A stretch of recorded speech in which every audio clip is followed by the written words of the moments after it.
आपण पाहत आहात EDTV, बातमी अशी जिच्यावर तुम्ही ठेवणार विश्वास। नमस्कार, मी दिलीप पोहनेरकर। EDTV न्यूज या ऑनलाईन न्यूज पोर्टलमध्ये आपलं सर्वांचं स्वागत करतो। खरं तर आजच्या जमान्यात परखड आणि स्पष्ट बोलणाऱ्यांची संख्या बोटावर मोजण्या इतकीच राहिली आहे। अशा परिस्थितीतही आपण ज्या क्षेत्राचे प्रमुख आहोत त्या क्षेत्राबद्दल परखड बोलणारे तर अत्यंत कमीच आहेत। असे असतानाही डॉक्टर बाबासाहेब आंबेडकर मराठवाडा विद्यापीठाचे कुलगुरू डॉक्टर विजय फुलारी यांनी PhD केलेल्या प्राध्यापकांना चांगलेच धुतले। फक्त धुतलेच नाही तर त्यांच्यापासून काहीतरी शिका असे म्हणत कानही टोचले। निमित्त होतं प्राचार्य डॉक्टर रामलाल अग्रवाल यांच्या सन्मान सोहळ्याचे। आनंद फाउंडेशनने हा सोहळा घडून आणला होता आणि सन्मान कशाबद्दल केला होता हे सांगत आहेत आनंद फाउंडेशनचे अध्यक्ष डॉक्टर शिवाजी मदन।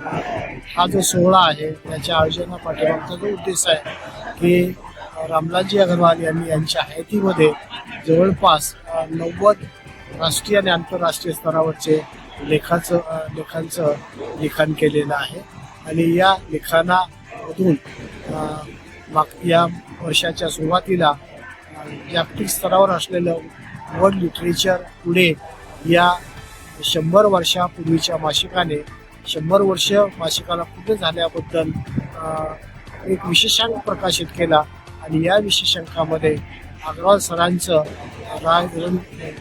अरुंधती यांच्यावरील लेख प्रकाशित झाला आणि जागतिक स्तरावर या अग्रवाल सरांना या माध्यमातून एक जागतिक साहित्यकार म्हणून प्रसिद्धी मिळाली। त्यानिमित्त हा सोहळा या ठिकाणी संपन्न झाला। याचा आम्हाला जालनावासियांना आणि आनंद फाउंडेशनला आनंद आहे। आता पाहूयात ज्यांच्या हस्ते हा सन्मान केला गेला त्या डॉक्टर फुलारी सरांचं प्राध्यापकांच्या बद्दल काय मत आहे। त्याचा एकच फायदा असतो की प्रमोशनला असिस्टंट प्रोफेसर, असोसिएट प्रोफेसर आणि पुन्हा प्राचार्य व्हायचं आणि PhD झाल्याचं कौतुक। PhD होणाऱ्या प्राध्यापकापेक्षा त्यांच्या बायकांना फार असतंय। कार्यक्रमामध्ये हळदी कुंकवाचा कार्यक्रम असला की अभिमानानं सांगितलं हे आमचे PhD झालेले आहेत, त्यांनी काय संशोधनात दिवा लावला ह्याचा पत्ता त्यांनाही नसतो आणि त्या करणाऱ्याला पण नसतो। ही वस्तुस्थिती सांगतोय, सध्याच्या शैक्षणिक वातावरणाची झालेली वाताहत सांगतोय। अग्रवाल सरांसारख्या तपस्वी माणसाकडे बघितल्यानंतर ह्या सगळ्या गोष्टीचा उद्वेग आल्याशिवाय राहत नाही। ज्या पद्धतीने शिक्षणाची दिशा पाहिजे, ज्या पद्धतीने संशोधनाची दिशा पाहिजे ती दिशा सध्या पुसटशी व्हायला लागली। त्या दिशेचं रूपांतर दशेमध्ये होतं का काय असं वाटायला लागलं।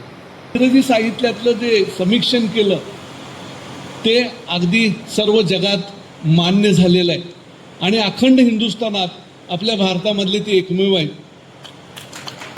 फक्त एकटे की ज्यांचा हा जो वर्ल्ड लिटरेचर टुडे हे जे NGO आहे अख्ख्या भारतामधनं फक्त इंग्रजीच्या त्या जालन्यासारख्या छोट्या शहरातल्या प्राध्यापकाचं लिखाण प्रसिद्ध होतं।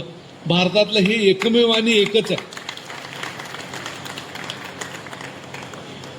त्यांच्या संशोधनाचे पण आवडीचे विषय वेगळे वेगळे होते सर। तुमच्या वर्ल्ड लिटरेचर टुडे हे जे मॅगझिन आहे ते योकोहामा युनिव्हर्सिटीतनं होतं आणि अशा प्रकारचं संशोधन आणि त्यामध्ये तो सन्मान अग्रवाल सरांना प्राप्त झाला। माझं स्पष्ट मत आहे, आपल्या शहरामध्ये इतका उच्च विद्याविभूषित आणि विद्वान माणूस असताना इथले शिक्षक, इथले प्राध्यापक त्यांचा फायदा करून घ्यायला पाहिजे, त्यांचं मार्गदर्शन करून घ्यायला पाहिजे। किमान बाकीच्या राहिलं इंग्रजीच्या प्राध्यापकांनी तर करून घ्यायला काय हरकत नाही, त्यांच्याकडून आपल्याला प्रेरणा मिळेल, आपल्या हातनं काहीतरी लिखाण होईल। पण आपण ठरवलं आपलं प्रमोशन झालं, गाडी बंगला बायका पोरं, विषय संपला, थिसिस कपाटात। संशोधनाला कुलूप, अग्निहोत्री बरोबर बोलतोय ना मी,